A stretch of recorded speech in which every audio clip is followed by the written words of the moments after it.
foremost, I would like to give all praise, glory, and honor unto Yahawah, Bahasham, Yahawashi, Bahasham, Harakakwadash.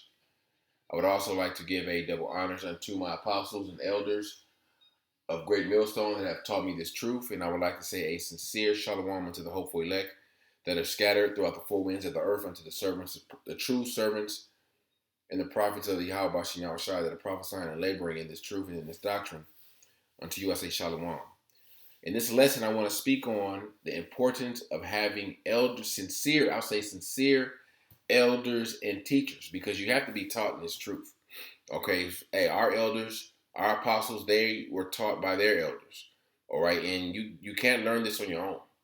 Okay, and some people can get so far on your own, but it's gonna get to a point where you hit a wall, where you're gonna need those deep breakdowns. You're gonna need guidance from men that have been in your shoes, that men have been in this truth 20, 30, 40 years, that know what you're going through, that have been through what you're going through, so they can guide you and tell you or give you the right instructions, the proper things to do to handle certain situations. But you got a lot of guys that are these Johnny come latelys, these novices that come into this truth, and they may have learned from the apostles, but now they get to a point where they feel that they don't need guidance anymore, or they don't need elders to to guide them.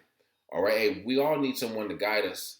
All right, and ultimately it's Yahawashi that's guiding us in the spirit. But Yahawashi has ordained men to be leaders in Israel. Okay, to guide us in this truth, to give us not necessarily give us, but to give us the knowledge and wisdom and understanding through the experiences that they have gone through in this truth. Okay, where you hear the apostles speak on certain things, or you hear the apostles or certain elders address certain questions that Christians may come ask, or certain topics where all it does is it edifies the body, but it prepares the men that are under them for certain situations that may arise when you're at camp, okay, or even just in life. But you have to be taught. You all right, and we're forever learning in this truth. Okay, until the Lord seals us with those laws, statutes, and commandments, where we don't have to teach our brother anymore. We don't have to prophesy unto our fellow Israelite brothers and sisters. Okay, but you have to be taught. That's the main thing I want to be pushing this lesson.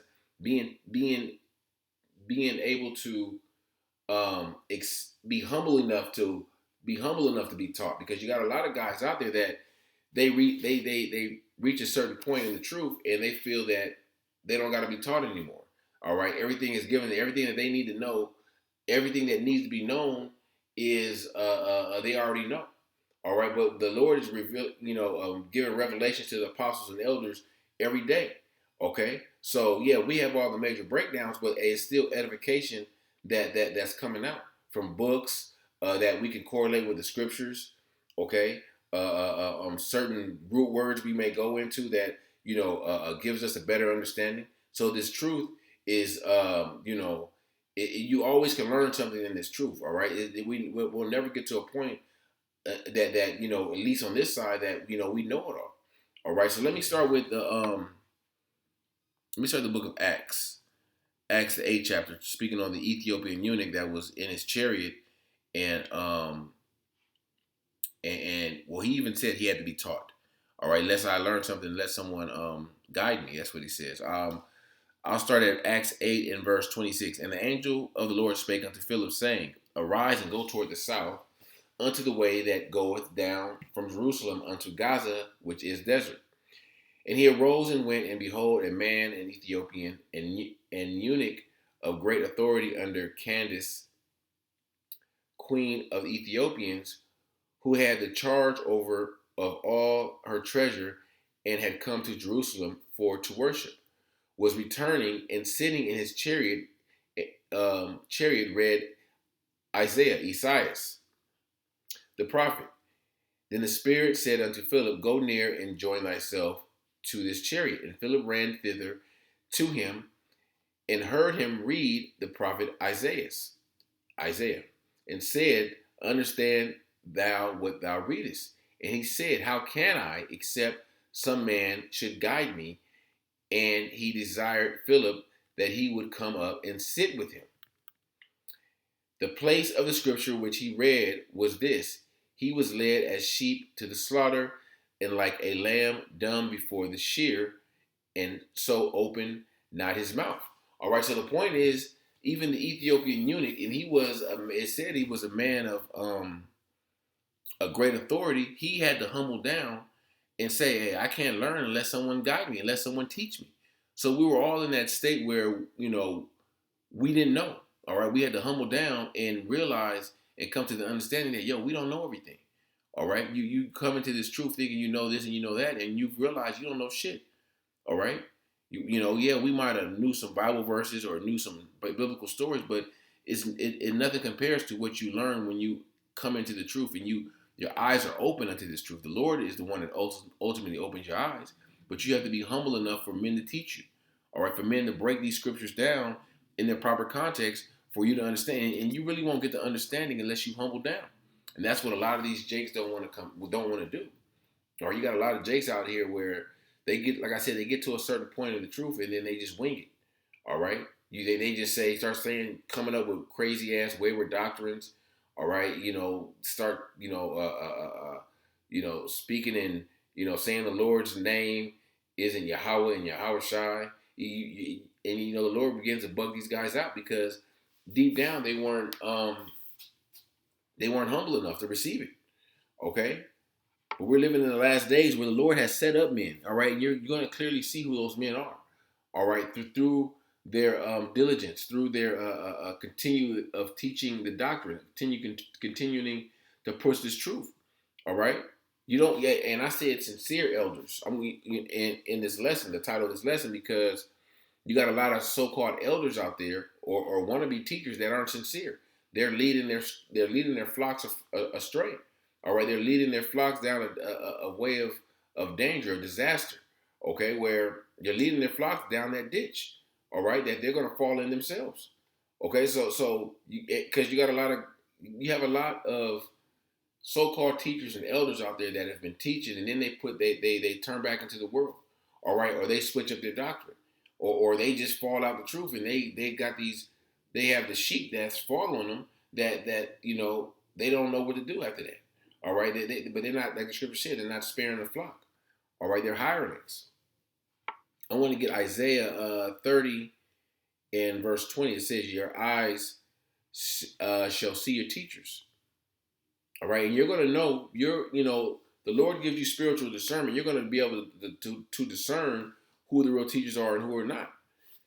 Excuse me. This is Isaiah 30 and 20. And though the Lord give you the bread of adversity and the water of affliction, yet shall not thy teachers be removed into a corner anymore, but thy eyes shall see thy teachers. And that you're living in these last days, you're seeing who the prophets are, who the true teachers are, the ones that are diligent, the ones that are breaking these scriptures down. And if you got questions, they'll answer your questions. They'll break it down again. You got brothers that answers numerous questions on the comment boards. All right, you got videos all throughout YouTube where apostles, elders, brothers are edifying and going into certain subjects. So it's you're seeing who the teachers are. Okay, you're seeing who your true teachers are. And it says your teachers, yet shall not thy teachers be removed into a corner anymore. And for a long time, this Bible has been sealed. It's been sealed to everyone. All right, but we're living in the last days where the Lord has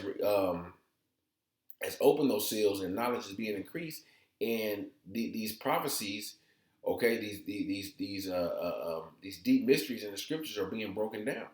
Okay, and you're seeing your teachers, your teachers through the Spirit of Yahawah Bahasham are those men that are breaking these scriptures down in their proper context. All right, this is the book of Sirach, Ecclesiasticus, chapter 34, and I'm gonna start at verse 9.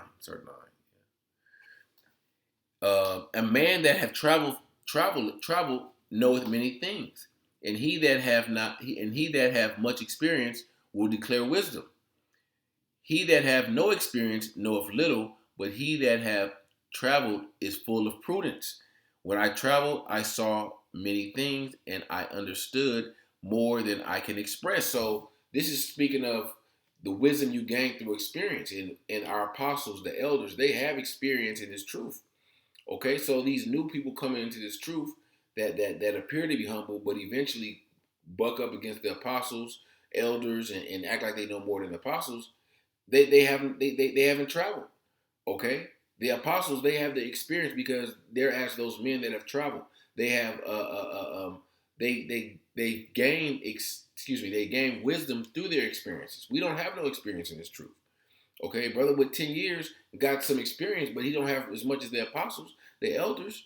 Okay, going through certain situations in this truth. You got brothers that been homeless in this truth. Okay, no one, except certain brothers, specific brothers, has dealt with that. Okay, you have brothers that have lost jobs. You have brothers that have lost homes and women, and some brothers have lost their whole families. There's brothers that haven't gone through that. Okay, so those brothers have the wisdom, that have gained wisdom through their experience.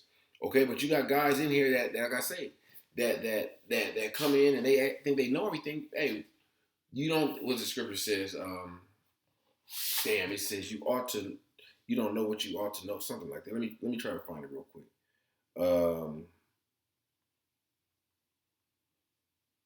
Real quick, bear with me. I'm just looking it up on my phone.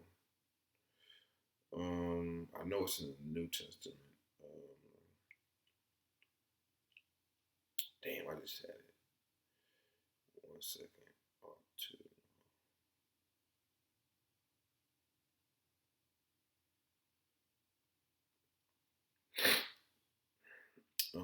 It is 1 Corinthians 8:2.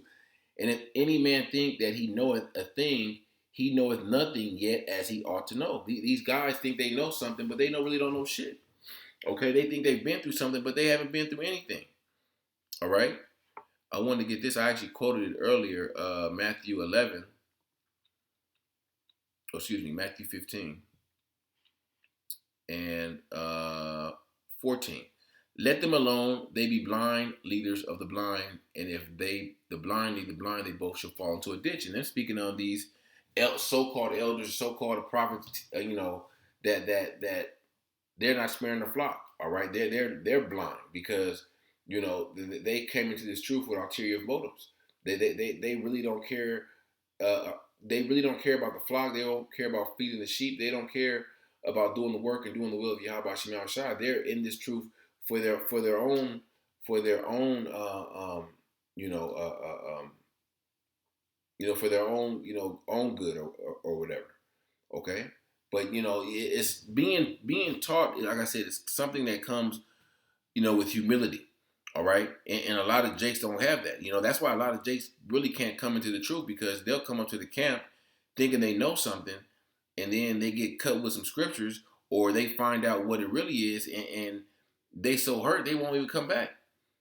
Okay, you had Christians come up there that they act like they're sincere, but when they get cut with them scriptures, it's they don't want to come back to the camp. They don't want to learn anymore. Okay, because ultimately they're not humble. All right, this being in this truth and staying in this truth, you have to be and remain humble. All right.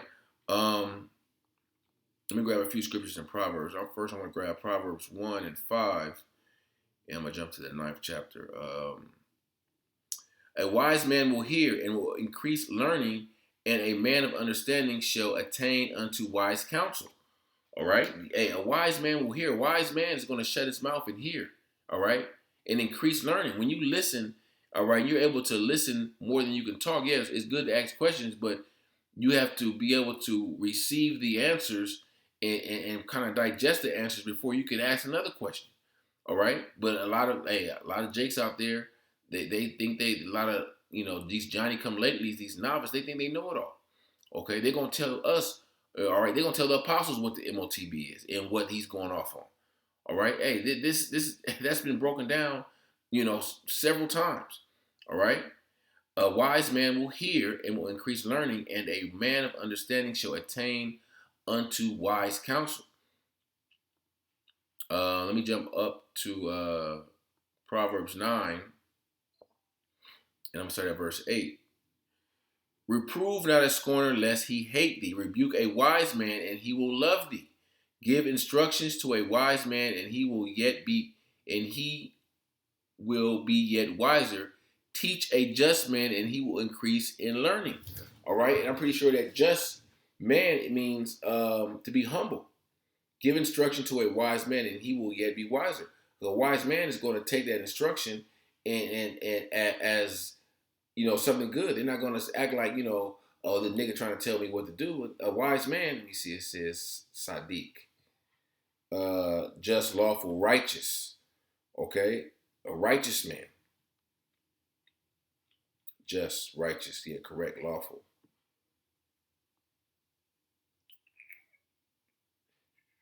Yeah, righteous. Yeah, and the scripture says, knowledge, was that Wisdom of Solomon 1:4, knowledge shall not dwell in a malicious spirit or malicious soul. So you got a lot of guys out there, they can't get this because their spirit is ultimately not right. All right? I got a few more scriptures I want to grab. Second Timothy 3. I'm sorry, at the top. Know this also, that in the last days perilous times shall come. For men shall be lovers of themselves, covetous, boasters, proud, blasphemers, disobedient to parents, unthankful, unholy. And it says disobedient to parents. That's your spiritual parents, okay, which would be the apostles of Great Millstone. All right, the elders, those are our spiritual parents. Okay, but people are disobedient. They're blasphemers. Okay, a lot of jakes out there that's so-called in Israel that say Shalom on the common board are very proud. All right, they don't want to be taught anymore. They feel that they don't want to be taught no more. All right, they feel that they can't be taught anymore. They feel that they can't be rebuked. All right, and the scripture says that open rebuke is better than secret love. All right, if you're getting rebuked, through a video or off doctrine, that's love right there. But a lot of guys, they can't accept that. They say Great Millstone is hating, okay, or Great Millstone is they say I don't know, they say all kind of crazy shit. But at the end of the day, we're looking out. If brothers is doing a video correcting something, we're looking out for the flock, okay, because a member of the elect out there may see that video, may have saw another video, then saw a brother's video and was was edified. Okay, that's what we're about, edifying the elect. Okay, doing this work that the elect may be edified and the elect can be be sealed. All right, and like I said, it's a lot of guys, and I'm not being specific with any camps, but it's a lot of camps out there that they don't want to come under order. All right, the scripture says, "Let all things be done decently and in order." They don't want to come up under order. All right, they feel like and order is good. All right, it's good to be under brothers or having the brotherhood. Okay, being able to fellowship, being able to call a brother and or hit the chat, and if you have a question about a breakdown, if you out there winging it on your own, or you think you don't need elders or you don't need teachers, you don't need someone to I won't say look over you, but yeah, look out for you. Then when things pertaining to the scriptures may arise, all right, or certain situations, you're going to be left out there. You're going to be left to deal with it, but on your own. And that's the difference between being out there on your own and having the brotherhood. All right, each brother got to go through each brother's walk is different, but having the brotherhood helps. All right, and having, like I said, having sincere elders and teachers is very important part of this truth. All right, so Lord willing, this lesson was edifying unto the elect, and I want to give all praise, glory, and honor unto Yahawah, Bahasham, Yahawashi, Bahasham, Harakakwadash. Shalom.